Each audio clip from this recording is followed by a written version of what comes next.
यहाँ बहुत से लोग ये सवाल उठा रहे हैं कि इतना दीनदार घराना और बेटे ने ख़ुदकुशी कर ली। हर ख़ुदकुशी डिप्रेशन में ही होती है, टेंशन में ही होती है। खुशी में तो कोई भी ख़ुदकुशी नहीं करता।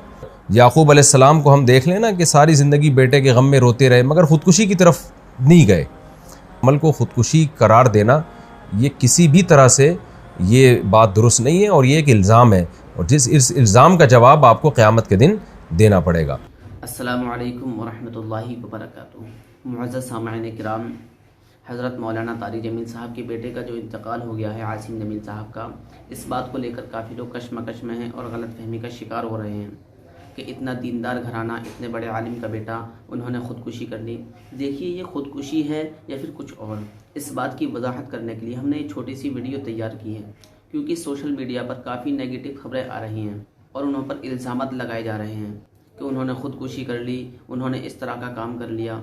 तो इसी की वजाहत करेंगे इस वीडियो में हज़रत मौलाना मुफ्ती तारिक मसरूर साहब। आप लोग बहुत ही गौर से समाअत फरमाएँ। बिस्मिल्लाहिर्रहमानिर्रहीम नहमदुहु व नुसल्ली अला रसूलिहिल करीम। गुज़श्ता रात एक बहुत ही अफसोसनाक वाक़या पेश आया। हज़रत अक़दस हज़रत मौलाना तारिक जमील साहब के बेटे आसिम जमील की डेथ हुई और एक बड़ी सबको फ़िक्र लाहिक हो गई कि ये कैसे हो गया, क्या हो गया। अब उनके बेटे का मौलाना यूसुफ जमील साहब का बयान सामने आया है कि उसने ख़ुद को गोली मार के हलाक किया और डिप्रेशन का वो पेशेंट था। सबसे पहले तो हम दुआ करते हैं अल्लाह ताला उसकी मग़फ़िरत फ़रमाए और हज़रत अक़दस हज़रत मौलाना तारिक जमील साहब और उनके तमाम लवाहिकीन, बेटे की वालदा जो थी उनको भी और भाइयों को अल्लाह सब्र जमील की तौफ़ीक़ अता फ़रमाए और उस बेटे को उस जहाँ की भलाइयाँ नसीब करे अल्लाह ताला, उसके सग़ाइर कबाइर ख़ताओं को अल्लाह माफ़ करे। मैं जो ये बयान रिकॉर्ड करवा रहा हूँ इसका एक बड़ा मकसद जो है वो उन लोगों को जवाब देना है जो इस अमल को ख़ुदकुशी करार दे रहे हैं, क्योंकि मैंने भी कुछ कमेंट्स पढ़े हैं, कुछ लोगों के नेगेटिव कमेंट्स हैं। आपको पता है कि दीनदार तबके की तरफ से कुछ लोग ऐसे मुखालिफ लोग हैं उलमा के, दीनदारों के, कि उनको मौका चाहिए होता है प्रोपेगेंडा करने का। हमारे यहाँ ये बात मशहूर है अल्हम्दुलिल्लाह। हमारे यहाँ दीनदार तबका, चाहे उलमा का हो, कुर्रा हज़रात का हो, हाफिज़ों का हो, अल्हम्दुलिल्लाह उनमें ख़ुदकुशी का रेशो ना होने के बराबर है। उनके घरों में भी और उनके खुद उनमें भी कोई भी ख़ुदकुशी नहीं करता। और ये बात बड़े फ़ख्र से बयान की जाती है कि कारी हज़रात की तनख़्वाहें देखें आप, आइम्मा किराम की तनख़्वाहें देखें, उनके मसाइल देखें, उसके बावजूद वो ख़ुदकुशी की तरफ नहीं जाते, इसलिए कि अल्लाह ने उनको सब्र दिया है। और याकूब अलैहिस्सलाम को हम देख लें ना कि सारी ज़िंदगी बेटे के गम में रोते रहे मगर ख़ुदकुशी की तरफ नहीं गए।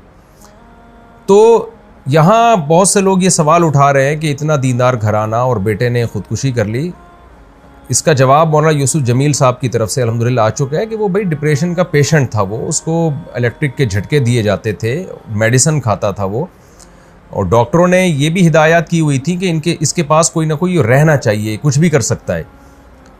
तो ये जवाब मैं समझता हूँ काफ़ी है उन लोगों का मुंह बंद करने के लिए जो इस अमल को ख़ुदकुशी करार दे रहे हैं। लेकिन आपको पता है जो फितना परस्त लोग होते हैं उनको बातें करनी है। बाज़ लोग ये भी तबसरा कर रहे हैं कि हर ख़ुदकुशी डिप्रेशन में ही होती है, टेंशन में ही होती है, खुशी में तो कोई भी ख़ुदकुशी नहीं करता। तो देखें, ये टॉपिक डॉक्टरों का है, डॉक्टर बताते हैं और हमने मुशाहिदा भी किया है कि डिप्रेशन दो तरह की होती है। एक डिप्रेशन तो आम लोग जो दुनिया की मोहब्बत में डिप्रेशन में गए हुए हैं, एक डिप्रेशन वो होती है जो किसी दिमागी बीमारी की वजह से होती है। इसमें दीनदार लोग भी मुब्तला हो सकते हैं और इसका इलाज ये नहीं है कि उसको सब्र की तलकीन की जाए। इसका इलाज मेडिसिन होती है, दिमाग में कुछ केमिकल आगे पीछे हो जाते हैं। ऐसे बहुत सारे पेशेंट हमने अपनी ज़िंदगी में देखे हैं, बहुत अच्छे लोगों को जिन्होंने बड़ी बड़ी टेंशनें झीली हैं, बर्दाश्त की हैं, लेकिन वो बैठे बैठे डिप्रेशन में चले जाते हैं। मेडिसिन लेते हैं तो सेट हो जाते हैं, वो दिमाग के कुछ केमिकल हैं जो आगे पीछे हो जाते हैं। यही वजह है, और ये नई बीमारी नहीं है, सदियों पुरानी बीमारी है। यही वजह है कि उलमा किराम ने ये मसला तलाक़ के मसाइल में बयान किया और क़त्ल क़िसास वग़ैरह के मसाइल में बयान किया कि इंसान पर कुछ कैफ़ियत ऐसी आ जाती हैं कि जिसमें वो अपने कौल व अमल का ज़िम्मेदार नहीं होता और उसके कौल व अमल पे उसको ना गुनाह मिलता है, ना उसको दुनिया में सज़ा मिलेगी, ना आखिरत में सज़ा मिलेगी। ये वो जब है जब इंसान की दिमागी सलाहियत काम करना छोड़ दे।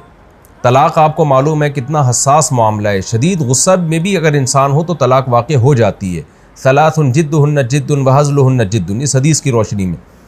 लेकिन उलमा ने बयान किया कि अगर कोई डिप्रेशन का पेशेंट है और उसके पास क़राइन है और वो उसका दिमाग सही काम नहीं कर रहा, ऐसी सूरत में वो बीवी को 100 तलाक़ें भी दे देगा तो नहीं होंगी, इसलिए कि उसका दिमाग ही काम नहीं कर रहा है ऐसे मौके पे।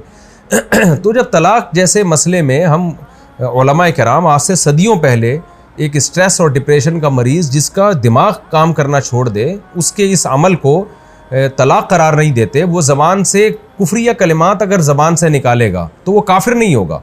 हालांकि कुफ्र तो मजाक में भी अगर आप कुफ्रिया कलिमात ज़बान से निकालते हैं तो आप काफिर हो जाते हैं, लेकिन इतना बड़ा जुर्म भी माफ़ कर दिया अल्लाह ताला ने अगर उसका दिमाग काम नहीं कर रहा। तो ऐसे ही खूब समझ लें कि ऐसा डिप्रेशन का मरीज़ अगर किसी को कत्ल कर देता है या अपने आप को कत्ल कर देता है तो वो ना दुनिया में मुजरिम है ना अल्लाह के यहाँ वो मुजरिम है।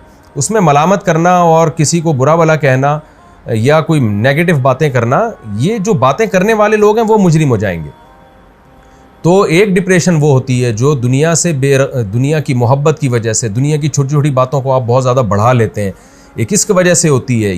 ये नापसंदीदा है, क्योंकि नेक लोग हमेशा सब्र करते हैं। लेकिन एक डिप्रेशन वो है जो आपको किसी दिमागी बीमारी की वजह से, तो ये बचपन से इसकी जो हमें तहकीकात से मालूम हुआ है कि ये जो हज़रत का जो बेटा है ये बचपन से ही किसी दिमागी बीमारी में मुब्तला था और इलाज भी हो रहा था। हज़रत जो ज़िम्मेदारियाँ एक बाप की होती हैं वो औलाद के लिए, वो ज़िम्मेदारियाँ पूरी करने में लगे हुए थे। लेकिन ज़ाहिर है कुछ चीज़ें अल्लाह की तरफ से होती हैं, इंसान उसमें बेबस होता है।